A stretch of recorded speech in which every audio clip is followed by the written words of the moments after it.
Сіздің санаңызда құстар деген ұғым тыныштық, сабырлық қасиеттерімен пара-пар.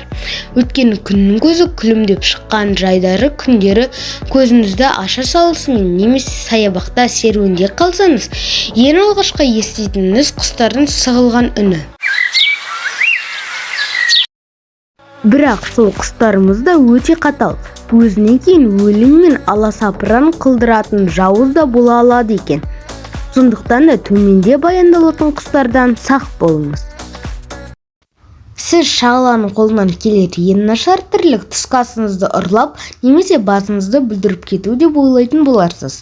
Алайда осы бір жағалау тұрғындарының өзге де теріс әдеттері бар екен. Тексеріп көргіңіз келсе, шағаланың ұясына жақындап көрдіңіз. Ол өзінің балапандарына қауіп төнгенін сезсе, бар күшімен басыңызды ұрып, мөлдір шұқып тастауы мүмкін.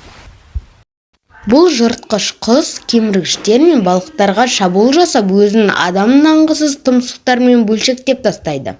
Адамдар сұңқардың адам баласына деген қауіпін жоқтығын жиі қайталаса да, ешкім оған кепілдік бере алмайды. Жас сұңқарлар адамдарға тигізген зардаптары бірнеше рет қайталанған. Негізінде көкбасты ифрита шыбын-шіркей жәндіктермен қоректенеді. Улы қоныстармен тамақтанатын ифриталарға жолауға болмайды. Егер жалаңаш қолмен ұстай қалсаңыз, айықпай ауру жұқтырып алу қаупіңіз бар.